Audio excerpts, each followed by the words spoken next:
전문가분을 한번 모셨습니다. 아유 또 이렇게 네. 또 예? 저기 와 관련한 누구신지 아시겠죠? 예. 예. 잘 모르시겠습니까? 예? 너무 어떻게 연세가 많이 들어 보이는데 잘 모르시겠습니까? 네네. 예. 그 자유한국당의 저기 서울시장 후보 네. 저 김문수 후보님 잠깐 모셨습니다. 그렇습니다. 예. 예, 근데 맞아요. 예. 예. 근데 저기 예. 후보님 보수가 왜 망한 줄 아십니까? 그렇지 보수가 이번에는 서로 분열돼 가지고 아닙니다. 예. 싸우다 보니까 아닙니다. 예. 망한 이유가 이것 때문에 망했습니다. 이것 때문에. 뭐죠? 이게 나라가 망하는데 나라가 망해가는데 그럼 싸우려면 넥타이 풀고 이따 거지고 이래야 될 거 아닙니까? 이 편안하게 패싸움 하려면 편안하게 복장을 해야 되는데 복장이 불량해서 깨진 겁니다. 왜? 자, 잠깐만 나와 보십시오. 예. 잠깐 나와봐. 특별히 지금 방송 출연하려고 이러고 왔는데 아니 왜 그래? 왜 화장실 데리고 가는 거야? 왜 그래 지금? 어? 우리 방송은 이 예. 복장이 이러면은 상당히 마이크 가져가 일단 예. 마이크를 가져가. 아니 그게 아니고 저기 준비된 옷 좀 저기 입혀 주십시오. 그 음악 좀 하나 틀어 주시고요. 예. 예.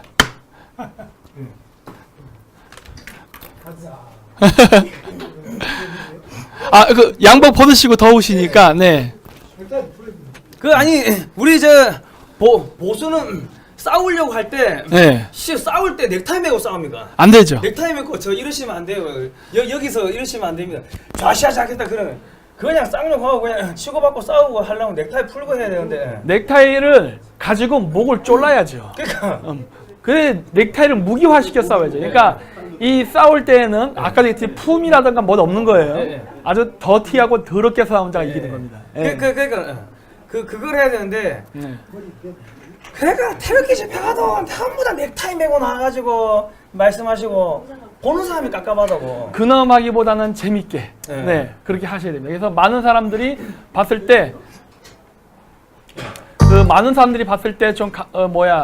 좀 그 현실에 가깝게 일반 국민들에게 가까운 언어, 쉬운 언어 이런 것들을 써가면서 해야지. 안 그러면 일반 국민들에게 상당 거리감이 느껴져요. 어려우면 안 돼요. 네. 네. 오십니까? 네. 네. 아유 고맙습니다. 이 한 여름에 근데 저희는 이 옷은 아닙니다. 네. 의원님 저희는 이 옷은 안 입습니다. 네. 왜 안 입는지 아십니까? 이거 그게 아니고 겨울옷이라 가지고 네. 저희 지금 군기교육 저희는 안 있습니다. 저희 평소에 소원이 뭔지 아십니까? 네. 정치인 불러놓고 갑질하는 겁니다. 네. 아유 좋네요. 뭐 또 우리 나라 말이 오셔가지고 이렇게 또 네.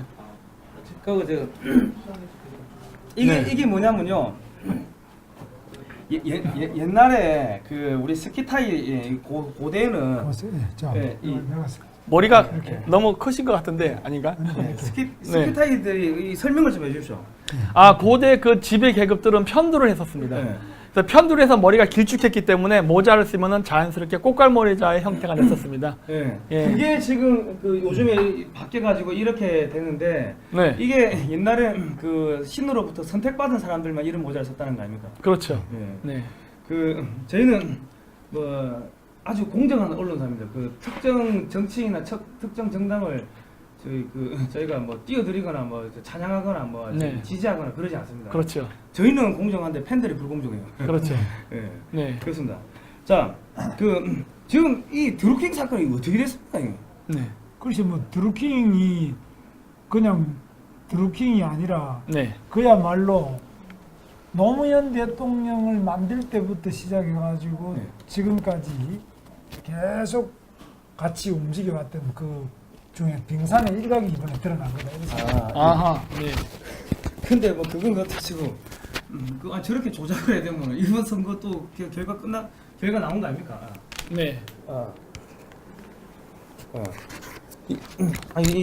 이번 선거 결과 보나 안 보나 똑같은 거 아니겠습니까? 예. 그래도 열심히 뛰어야죠. 그렇습니다. 예. 2천만 원만 있으면요, 서울시장 조작도 가능하답니다. 2천만 원 있으면요. 2천만 원 있으십니까? 2천만 원이 있는데 조작은 못하겠네. 아유 이게 보이시니까 굉장히 그 청렴하시고 하신데 이래가지고 저희들 저 더티 플랜 애들을 어떻게 해서 그러면 물리칠 수 어떤 전략이라든가 어떤 그런 게 있으십니까? 전략이 우리는 뭐 그저 네. 열심히 그냥 하는 것밖에 없어가지고 네. 뭐 다른 불법 또 조작, 네. 선동 이런 걸 잘 못해가지고 조금 네. 그런데 예. 그저 사람들 민심 진심만 믿고 있는데 예. 네. 잘 될지 모르겠네요. 예. 한번 오늘 하는데 이 최근에 남북 정상회담 있었지 않습니까? 예. 그거에 대해서 한번 어떤 의견을 가지고 계신 여러 지금 논평들이 지금 막 우파 매체에서도 나오고 좌파 매체도 나오고 하는데 어떻게 그 김 지사님께서는 이 문제에 대해서 어떻게 생각하시는지요? 글쎄 말이야 지금 남북 이 판문점 네. 정상회담 보니까 네. 저는 이제 경기도지사를 8년 했습니다. 네. 그래서 판문점에 자주 가죠. 네. 그 대성리 마을에 가서도 자고 네. 바로 DMZ 또 MDL 안에 가서 생활을 하는 이런 상태였는데 네. 이번에 그 장면을 보니까 네. 굉장히 감동적인 점이 많더라고요. 김정은하고 우리 문재인 대통령이 거기서 악수하고 손잡고 왔다 갔다 이렇게 갔다 오는 이런 장면 보면은 네.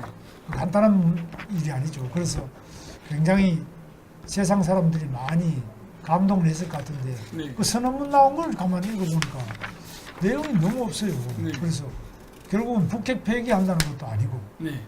또 그렇다고 뭐 납북자를 꺼내온다는 것도 아니고 네.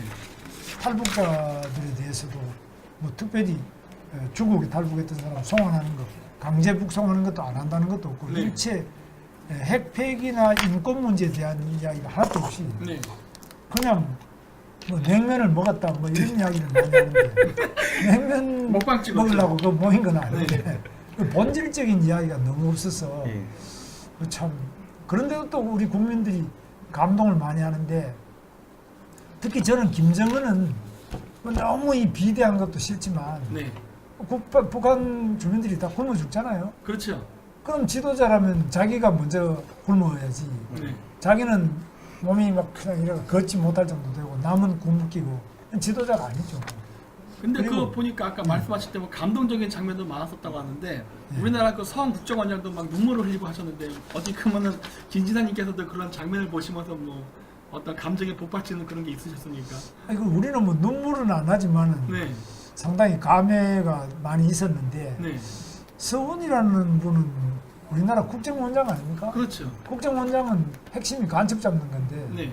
국가보안법상 간첩 잡는 일인데 이 양반이 뭐 어떻게 된 건지 모르겠어요. 그래서 분노의 눈물이 아니었을까요? 그 정말로 참 네. 저는 도저히 그 서훈 국정원장의 눈물에 대해서는 네. 참 그것이 알고 싶고요. 네. 그리고 또 임종석이라는 그 비서실장이 어떻게 네.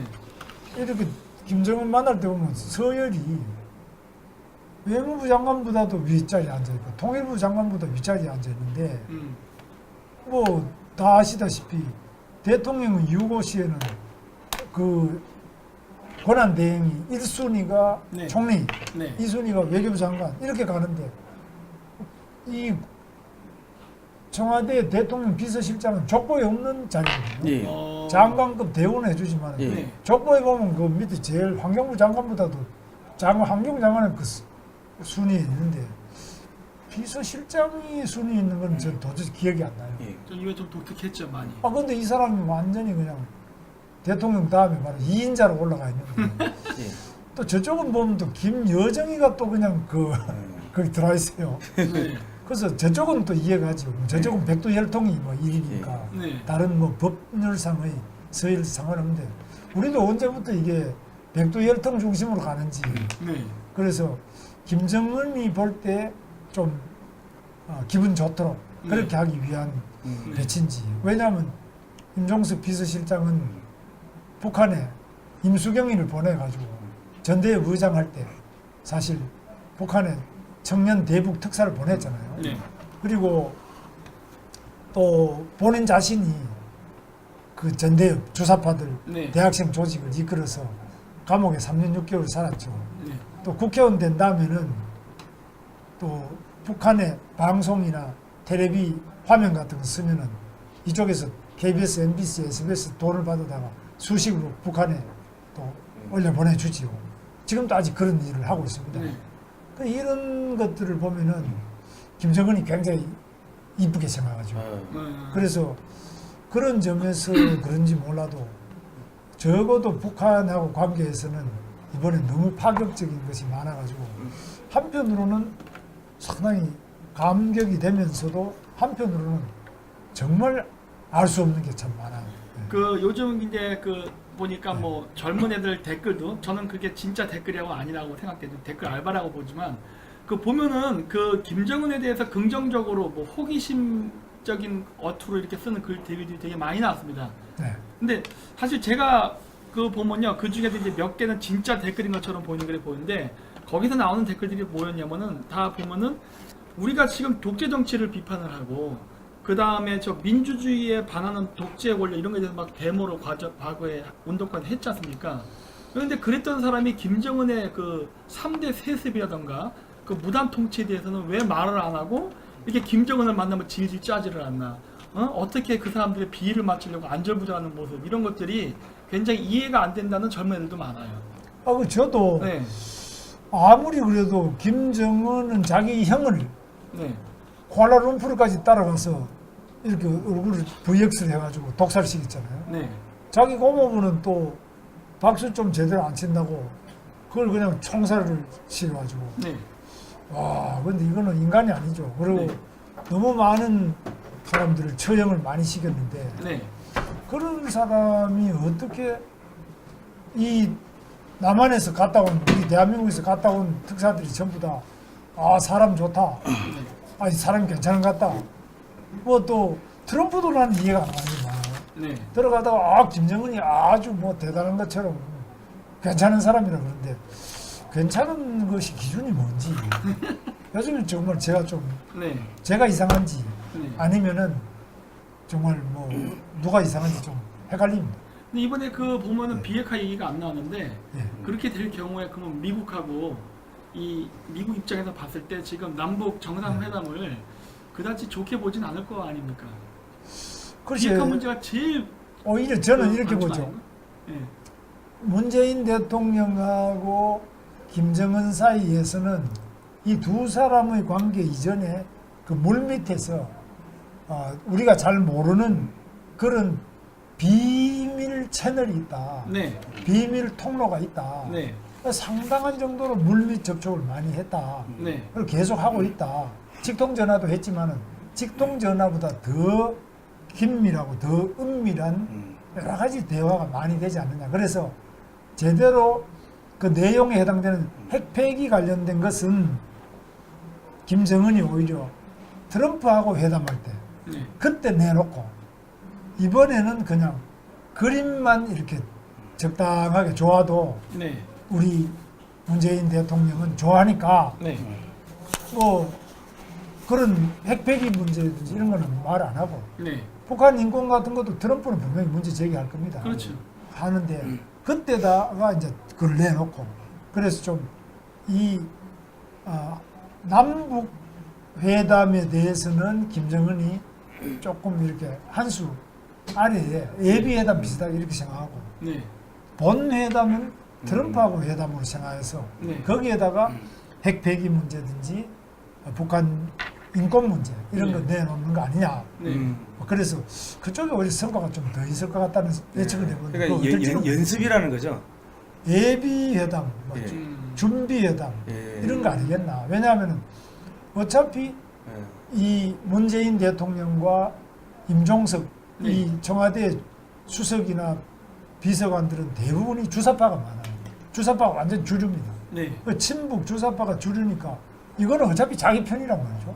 별로 신경 안 써도 되고 이 사람들은 오히려 김정은의 대북 사전 조력자 또는 가이드 안내자 비슷하게 이렇게 돼 있고 본 회담은 정말 문제가 되는 건 트럼프니까 네, 트럼프한테 어떻게 한 방 맞을까 트럼프하고 어떻게 해서 미군을 철수시킬까 트럼프하고 어떻게 잘해가지고 자기 지위를 이 정권의 지위를 보장받을까? 뭐 이런 것이 주로 관심 아니겠나 그렇게 봅니다. 이 젊은 애들이 우리가 많이 보는 프로거든요. 지금 현재 한 3,200명 들어왔습니다. 네. 이거 무지장 많은 숫자예요. 이거 많은 웬만한 방송도 3,200 안 나오거든요. 네. 실시간 검색도 몇 대 많이 뜨는 건데 네. 그 주사파라 방금 말씀해 주셨는데 이 젊은 애들이요 주사파가 뭔지 모릅니다. 그 주사파가 뭔지 좀 쉽게 좀 설명해 주세요. 왜 그게 문제가 되는지를.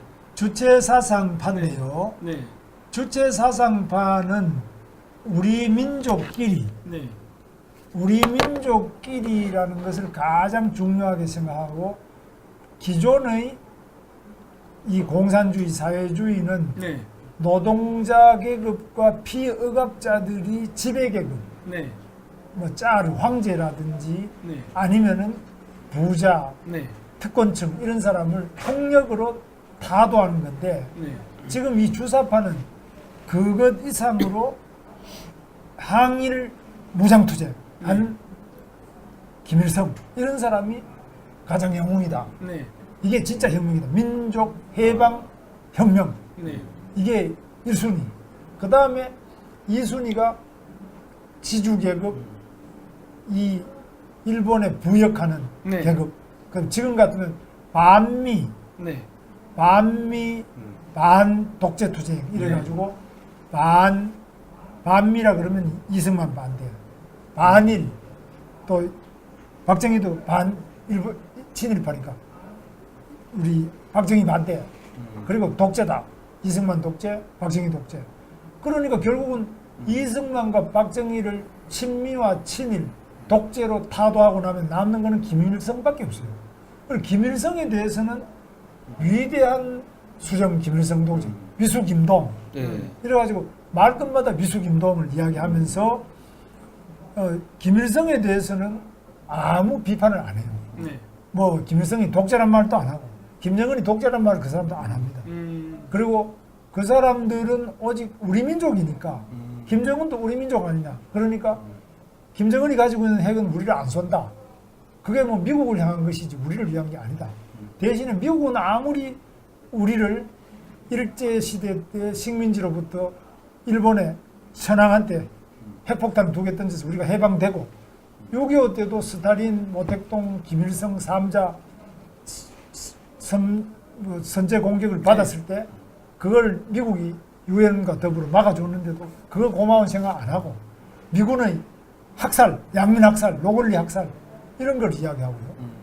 미국 소고기는 완전히 먹으면 다 죽는 거라고 중국 개고기는 암만 더러워도 먹으면 탈이 안 나는 줄 알고 네. 이런 식으로 잘못된 그 생각을 가지고 있어요. 반미, 반일 그리고 우리 국내에 모든 이승만, 박정희 다 반독재로 반대하고 뭐 이 박근혜까지 다 반독재다 이래가지고 반대합니다. 그래서 이런 것을 주체사상파 김일성주의자라고 합니다. 그러니까 김일성이 생각하는 거하고 똑같이 학습하고 공부하고 김일성이 주장하는 걸 그대로 따라하는 네. 우리 대한민국 남한 내에 있는 김일성주의자를 주체사상파 이렇게 말합니다. 주사파입니다. 그러면 그 임종석이 주사파 아닙니까? 주사파죠. 근데 저기 임종석이 보니까 과거에 저 서울시에 박원순 시장 밑에서 정무부시장까지 했던 거. 했어요. 네. 그럼 뭐 간첩이 정무부시장을 한 겁니까? 박원순 시장 자체도 참여연대라는데요. 네. 아, 참여연대? 예. 오. 참여연대 바로 창설자들 아닙니까? 네.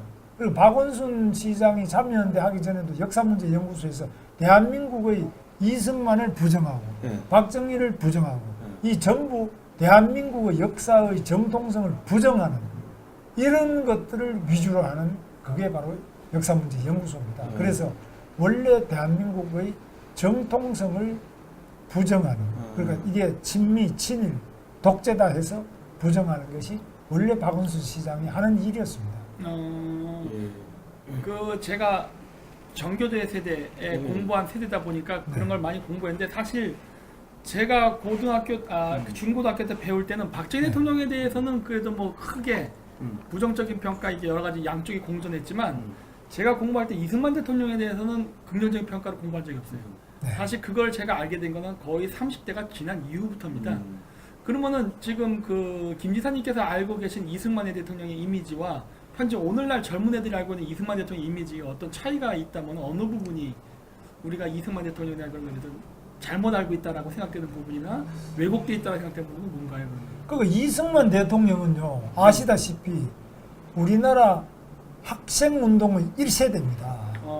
이승만 대통령이 고종 황제의 그 왕정에 대해서 반대하면서 공화정, 네. 공화정 입헌군주 내지는 공화정을 주장했어요. 이승만 대통령이 이렇게 되게 된 이유는 이승만 대통령이 바로 미국의 선교사가 세운 배제학당에 들어가서 네. 미국 선교사들의 영향 아래 미국식의 민주주의, 자유민주주의죠. 미국식 민주주의를 배워가지고 이 이승만 대통령이 물이 들었어요. 그래서 사상적으로 자유민주주의 시장경제 세뇌를 받은 겁니다. 이런 게 있구나. 자기들은 왕밖에 없는 줄 알았는데 왕이 없고 대통령이 있는 제도가 있구나. 이걸 처음으로 그 배제학당에서 선교사들한테 배웠어요. 그래서 왕이 꼭 있어야 되느냐, 또 왕이 하는 게 뭐냐, 우리가 제대로 하면 안 되느냐, 이래서 여러 가지 독립협회든지 그런 개화운동을 했는데 네. 만빈공동에서 연설 따고 이러다가 그게 오히려 영모죄로 걸려가지고 이승만 대통령이 한성 감옥에 갇혀가지고 이 무기징역 처음에 사형받았다가 무기까지 갔다가 탈옥을 하는 바람에 다시 정말 죽을 뻔하다가 어떻게 선교사들의 여러 가지 도움으로 네. 5년 8개월 만에 석방이 됐어요. 네. 그래서 이 이승만 대통령이 감옥에 있을 때도 선교사들이 여러 가지 옥바라지를 해주고 이래가지고 그 안에서 영어 사전도 한국에서 처음으로 만든 사람이 이승만 대통령입니다. 지금 이화장에 가시면은 A부터 F까지 이승만 대통령이 자필로 이렇게 감옥 안에서 만들어서 쓴 그 영어 사전이 있습니다. 그리고 독립정신이라는 저서를 했는데 이 저술이 지금도 읽어보면 자유와 공화제, 민주주의 여기에 대해서 지금 읽어도 그대로 하나도 고칠 게 없는 대단히 높은 수준인데 이것은 당시 선교사들의 특별 과외 수업을 많이 받았다고 봅니다. 그래서 받아가지고 이 수준 자체가 그 당시에 우리나라에 한학을 하던 사람이나 전통적인 동양 학문에서 배울 수 없는 높은 수준의 서구식의 자유민주주의 시장경제체제, 자유기업, 자유언론, 이 복수정당 이런 거에 대해서 완전히 깨치고 있었습니다. 그래서 이승만 대통령은 그런 선교사들의 과외 수업만이 아니라 옥중 과외 수업을 받은 거죠. 그런 것만이 아니라 본인 자신이 상당히 이게 학습 능력이 뛰어나요. 그래서 이런 능력 때문에 선교사들이 이 사람은 정말로 한국 독립을 위해서 써야 되겠다 싶어서 석방시켜서 그 다음에 석방된 다음에 미국의 조지 워싱턴 대학, 하버드 대학 석사 그리고 프린스턴 대학 박사를 했는데 이 스펙이라는 거는 아마 미국 대통령 중에도 잘 없잖아요. 네. 우리 김 박사님도 그만한 스펙이 안 되는 걸로 알고 있는데 저는 몽골 출신입니다. 몽골 출신은 아니겠지만 비수를 꽂아서. 이럴 수가 이거야. 여기다 칼을 팍 꽂는데? 아니 그러니까 지금 미국에 초대 손님이 나를 공격할 줄이야. 미국에 트럼프 대통령도 지금 그 정도 네. 스펙이 안 되거든요. 네. 뭐 오바마도 그 이승만 대통령 스펙이 안 되죠. 그런데 그런 좋은 스펙에다가 플러스 또 하나까지 했잖아요. 네. 그 동서고금에 이승만 대통령보다 공부를 많이 한 사람이 없어요. 그래서 이승만 대통령은 1924년에 벌써 소련을 방문한 다음에 공산주의가 안 된다고 일관되게 반공 운동을 했는데 미국의 루즈벨트부터 대부분의 미국 대통령과 미국의 공무원들, 군인들까지도 뭐 공산주의면 어떠냐, 네. 히틀러만 막으면 되지, 일본 천황만 막으면 되지. 그래서 공산당하고도 협력을 많이 하는데 이승만 대통령 공산당이 더 문제다 이런 것들을 일관되게 이야기하는 글이 쭉 있습니다. 읽어보면 참 대단합니다. 그래서 이승만 대통령이 1세대 학생운동으로 옥고를 치르고 그 다음에 또 식민지로부터 해방되기 위한 운동을 하고 그 다음에 건국을 해야 되는데 김일성은 공산국가를 세웠는데 이승만 대통령은 이 유라시아 방대한 대륙 끄트머리 대한민국의 자유민주주의 시장경제 자유기업을 중심으로 한 바로 우리 대한민국을 세웠단 말이에요. 자유 대한민국을 세웠다. 6.25 때 또 스탈린, 모택동, 김일성이 3자가 사전에 모의를 해서 희습 남침을 했는데 그걸 또 미국을 불러들이고 유엔을 불러들여서 막아냈습니다. 그리고 어떻게 하든지 지금 있는 국군, 경찰 모든 것들을 학교 이런 것 만들고 농지개혁 성공시키고 원자력 같은 것도 다 네. 연구소, 발전소 만든 것이 이승만 대통령이 오늘날 대한민국 기틀을 열었는데 여기에 대해서 욕만 하고 있으니까 물론 이승만 대통령이 나이가 많이 드셔서 대통령이 됐어요. 네. 그래서 여러 가지로 말년에 뭐 제대로 통치가 안 되고 이래서 이기붕한테 맡기고 이래서 독재도 되고 또 사실 삼성 개헌을 통해 가지고 마지막에 4.19 때 학생들 뭐 190명 이상을 뭐 경무대 앞에서 총을 쏴서 죽었다 이런 것들은 뭐 씻을 수 없는 과오지만 그러나 그 과오가 3이라면 공은 7이 넘는 대한민국 건국의 아버지다 이렇게 봅니다. 뭐 그런 식의 논리를 가지고서 만약에 한다고는 문제가 되는 게 아니 그럼 링컨 대통령은 남북 전쟁 때 국민을 몇 명 쏴 죽였습니까? 이게 원래 그 모든 정치라는 거는 우리가 생각하는 이상적인 모든 어떤 것만을 이룰 수 있는 건 아니거든요. 현실은 아까 얘기했듯이 거친 거거든요. 네. 근데 뭐 자기네들이 머릿속에 그려놓은 이상 현실을 그 현실에다 그 붙이면서 그걸 갖다가 안 됐다고 해서 나쁜 놈 이렇게 하는 거는 내가 봐도 좀 어폐가 있다 봅니다, 사실은. 근데 우리나라는 미국의 남북전쟁 이후에 이런 거하고 좀 다르게 네. 만약 남북전쟁 때 링컨이 그걸 남북을 무력으로라도 통합을 안 시켰다면은 남북은 그대로 남아있고 북부는 그대로 남아있었다. 그렇죠. 그런 상태로 남북이 분단된 상태로 계속 뭐 철조망을 쳐놔도 이렇게 서로 적대적으로 마주보고 있었다면 어떻겠느냐. 우리는 지금 그런 상태거든요. 그렇죠. 남북이 서로 마주보고 있는데 북한에서 끊임없이 남한에 이 간첩을 집어넣습니다. 네. 그리고 비밀 지하당을 만듭니다. 조선노동당에서 남쪽에 남조선 비밀 지하혁명당을 만들어요. 그게 바로 통역당. 통역당의 주범 중에 한 사람이 신영복입니다. 예. 문재인 대통령이 존경한다는 신영복. 이런 사람이 대표적으로 네. 바로 그런 북한의 노선에 따라가는 남쪽의 김일성주의자입니다. 그래서 이런 유의 사람들이 끊임없이 북한에서 이 이승만 반대, 박정희 반대, 자유민주주의 반대, 사드 반대, 미국 반대, 미국 소고기 먹으면 안 된다, 뭐 이런 식으로 끊임없이 북한의 그 베이스 캠프를 기반으로 해가지고 네. 남쪽의 지하 땅굴이라고 말합니다만은 그 진짜 땅굴이 아니라 사상적인 그 땅굴을 통해서 온라인을 통해서 또는 대남 방송 중에 네. 통일혁명당의 소리 이런 거 있습니다. 그런 걸 통해서 끊임없이 방송도 하면서 저도 지금 당시에 86년부터 88년까지 그 주사파들하고 같이 감옥 살았는데 저는 뭐 주사파는 아닙니다. 근데 그 감옥 사는데 그때 감옥 안에서도 이 사람들이 단파 라디오를 범칙으로 가져 들어와 가지고 감옥 안에서도 주체 사상 공부를 해요. 나보고도 그걸 믿으라고. 우리나라 진짜 그런 게 있었어. 예, 목격하십니까? 나는 안 믿지. 예. 아니 그 직접 보셨을 보셨을 거예요. 물론 우리도 나도 그 주사파들 그 주는 라디오에 그거 저녁에 저 들어가지고 그 휴지에다가 적어가지고 우리한테 또 준다고요. 그럼 그 주사파 가르치는 뭐 주체 사상이란 무엇이냐 뭐 이런 거 해가지고 공부하고 이렇게 했어요. 그래서 그 정도로 지금 남쪽에 주체 사상이 완전히 전국의 대학과 학생회를 다 장악하고 거기에 대장이 바로 지금 임종석 이런 사람 아니에요. 다 그래요? 지금 이런 사람들이 간첩이네. 그래가 감옥 간첩보다 더하지. 감옥까지 갔다 온 사람인데 간첩은 돈을 받고 하는데요. 이 사람들은 돈을 모아가지고 북한에 갖다 주는 일을 지금 계속하고 있잖아요. 아니 그 사람들은 조국이 한국이 아니냐 이건. 그래서 저는 뭐 조국이 한국이 아니다는 것까지는 어떨지 몰라도 그걸 묻고 싶어요. 내가 뭐 단정은 못하지만 당신의 조국은 어디입니까?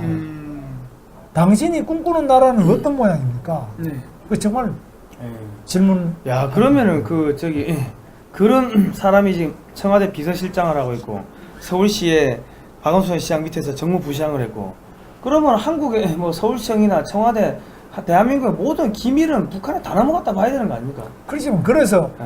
뭐 기밀이 또 뭐 서울시 같은 데는 뭐 별 기밀이 또 없어요. 네. 저도 경기도지사를 8년 해봤지 않습니까? 예. 지방자치단체 별 기밀이 없어요. 네. 그러나 국가는 이번에 국가정보원이라는 게 비밀이 제일 많은 그렇죠. 조직 예, 아니겠습니까? 예, 예.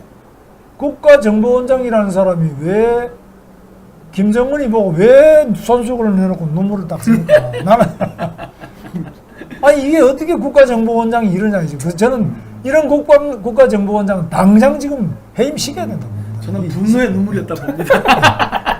감동의 눈물이 아니라 분노의 눈물. 아니 서빙하려고 하니까 배고파서 눈물 흘린 거 아닙니까? 아 그런가? 예. 미치겠어요 진짜. 그런 거 나도 보고 어이없더라고 진짜. 아니 그리고 지금 그럼 이번에 뭐 좌파의 그런 광풍으로부터 대한민국을 지키겠다, 종북 세력을 뭐 쓸어야겠다, 뭐 이런 말씀을 하셨던데 그 설거지를 확실하게 하실 수 있습니까? 저도 요즘 보니까 네. 요즘 언론이 너무너무 이렇게 들고 일어나는데 네. 사실 제가 이번에 남북 합의문 네. 판문점 선언이라고 하는 문재인 김정은 합의문을 제가 쭉 읽어봤어요. 예. 내용이 너무 없어요. 그래서 거기 나오는 한반도의 비핵화를 목표로 한다라는 그거는 뭐 맨날 다 나온 이야기예요. 새로운 게 하나도 없어요. 네. 그 외에 뭐 나온 게 뭐 있습니까?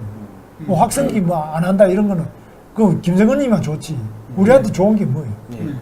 김정은이 또 약속을 지키지도 않지만 그 합의문 안에 나와 있는 내용이 뭐 없어요. 아니 저는 그게 한 가지 그 특이한 거는 김정희가 거기 오기 한 며칠 전에 예. 또 북한에서 또 북한이 핵 보유국 선언도 하고 왔단 말이에요. 예. 그럼 그건 또 뭐야 그 말이? 네. 이런 것들이 말이 앞뒤가 하나도 안 맞는다는 거예요. 그 확성기 중단하면요 우리한테도 이득이 있습니다. 뭐가 있는 줄 아십니까? 네. 한국에 전기가 부족한데 전기를 아낄 수 있대. 그만큼 혹시 개성이 몰래 보내지 않을까? 개성공단 추진한다잖아요 지금. 미쳐버리는 거야 진짜. 아, 네. 예. 그래서 지금은 네. 제가 볼 때는 가장 큰 문제가 우리 청와대가 가장 문제가 있다. 네. 김정은이는 뭐 변하지 않았다고 저는 봅니다. 그러나 그렇죠. 청와대가 너무나 친북, 네. 친김정은적이기 때문에 네. 너무나 김정은을 위해서 삭삭하고 부드럽고 자상하게 거기도 이번에 방송에 보도가 됐습니다만 두 분이 그 도보다리 위에 앉아가지고 뭐 아무 배석자 없이 독대를 할 때 분석한 거 보면 전부 문재인 대통령이 김정은에게 트럼프는 어떤 사람이니까 어떻게 대처하면 좋다. 네. 미국에 대해서는 어떻게 하면 좋다. 이거 사실 가정교사 역할을 한 거 아닙니까? 예. 그거 다 인공위성에서 보면은 대화 다 들리는데, 다 들리는데. 들립니까? 다 들려요. 요즘은 다 됩니다. 요즘 인공위성으로요. 그 우리 여기서 이야기하면 창문이 떨린대요. 그 창문 주파수를 잡아가지고 역으로 분석하면 우리가 이야기하면 다 맞습니다. 된다. 그런 것도 되고 하는데. 인공위성 들리니까. 그래서 어쨌든 간에 지금 제가 볼 때는 김정은 또 이제 남조선은 우리 편이니까 네. 청와대가 다 우리 편이 됐으니까 네. 남은 것은 우리 자유한국당 홍준표하고 뭐 우리 며칠만 없애면 네. 그럼 뭐 다 끝난 거 아니에요. 예. 네. 언론 방송도 뭐 다 거기 뭐 같이 나팔을 불어주죠. 남은 게 어디 있습니까? 지금 남은 게 기독교. 기독교 하는 사람들은 이거는 김정은한테 가면은 종교를 뭐 교회 자체가 없으니까. 다 죽죠. 예. 예. 그리고 기독교가 가장 이제 겁을 내고요. 네. 군인들이 아직까지 이제 그런 여러 가지 안보 교육이 많이 돼 있는 상태로 그렇죠. 체질화되기 때문에 거기가 문제가 있고 나머지는 뭐 대한민국에서 과연 김정은하고 목숨 걸고 싸울 사람이 누구냐 저희 싸우고 있습니다. 싸워요? 저희가 맨날 김정은이 엄마 창녀고 저기 맨날 그런 일 이야기하면요 방송이 해킹당해 끊겨버립니다. 이슬주 창녀라고 그 은하수 그 악단의 창녀 출신이라고 그러면은 이게 막 끊겨버립니다. 저희가 이 모토가 뭔지 아십니까? 예. 대한민국 유일의 대남 선전 선동 방송, 그렇죠. 사이버 공작 방송. 우리는 누구를 위하여 선전 선동을 하나? 그게 저희가 계속 국민들한테 이 프로파간다에 속지 말라고 계속 그 이야기를 하고 있거든요. 그렇죠.